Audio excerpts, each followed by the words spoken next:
bansa dyan sa Amerika.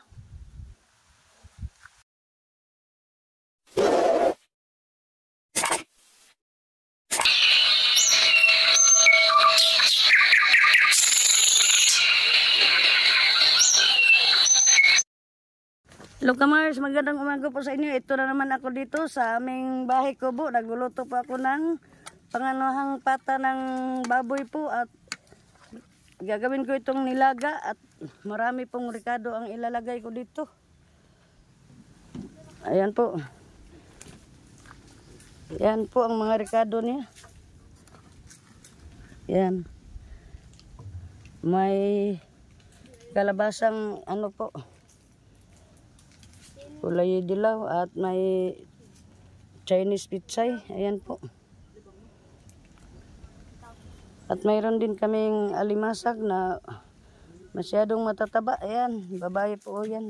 Babae yung mga alimasag na yan at matataba po siya.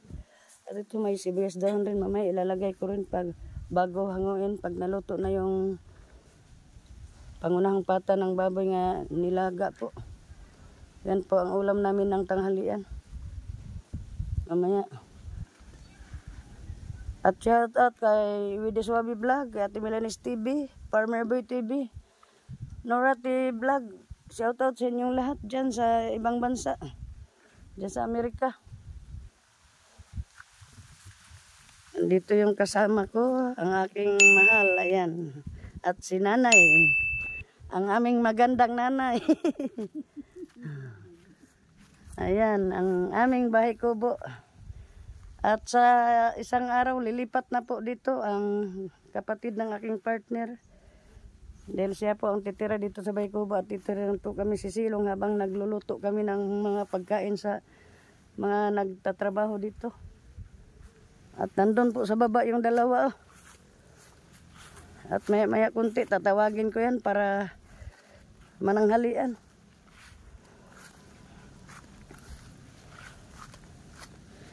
Yan, napakaganda ng panahon ngayon. Yan po, ang panahon ngayon napakaganda. Doon yun sila sa baba. Bali, dalawa lang muna sila nagtrabaho doon kasi ang isa absent po ngayon. Pero sa sunod na araw, bali 6 po sila magtatrabaho dito. Pag naumpisahan na ang bahay dito sa tuktok. Mga sa sunod linggo, umpisahan na po namin ang pagpapagawa sa bahay dito.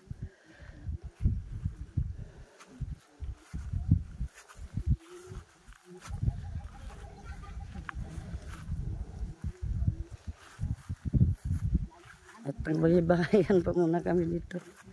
Yan, bahay kubo.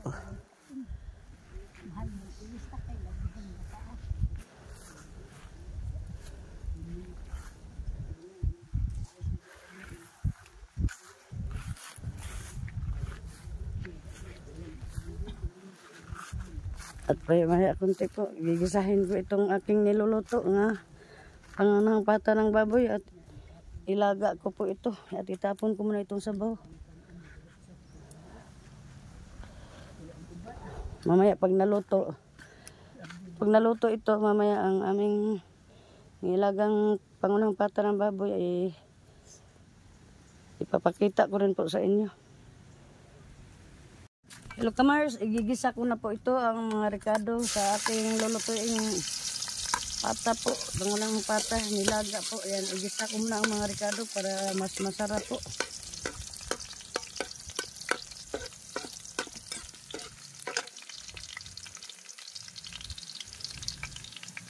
Ayan ang sibuyas. Ayan.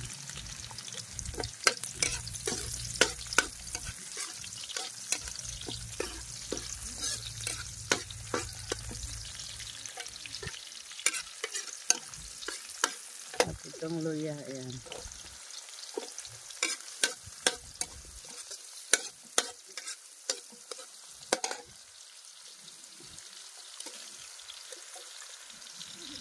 Ayan, kahoy ang aming gamit. Tutok lang din na at ilagay ko na po itong mga karne. Diya lang itutok. Ito po ang karne.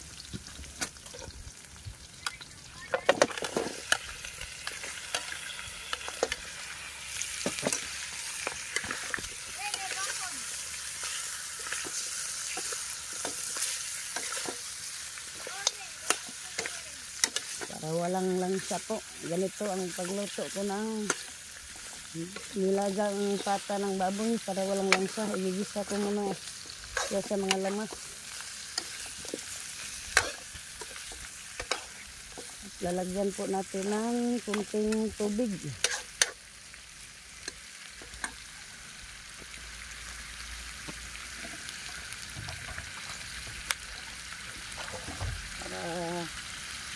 Lumambot po siya. Ayan.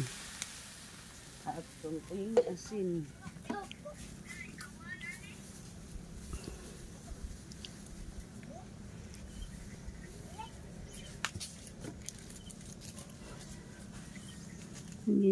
Ay nanguno unsa ka ng daghang sagbot anang kilid po. Ayan, maraming salamat. At ito po, pakuluan ito hanggang sa lumambot po. At pag kunti na po ang sabaw dahil ibig sabihin nun malambot nito siya. At saka ilalagay po ang mga yung kalabasa po. At pinakahuli niyo yung sibuyas dahon at Chinese pizza. Ganyan po ako magluto ng nilagang pangunang pata ng baboy. Yun po, maya ko yun ilagay silang lahat. Ayan. Yan kalabasa, Chinese pizza, at saka yan po, sibuyas dahon.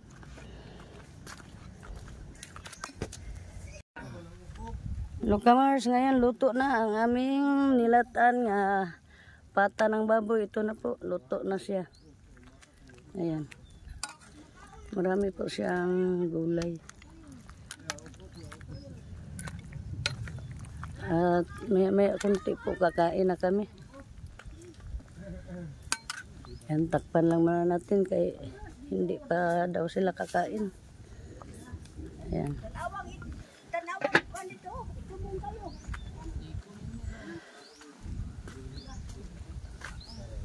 Saman mga una mo, unya pa taod-taod. Busog pa daw sila kamars. At ngayon para yatang uulan. Ayan po. Medyo madilim doon banda. Sa sobrang init, may kunti parang uulan pa yata. Ayan. Doon banda maganda ang mga ulap. Pero doon banda po napakadilim ng ulap doon ay.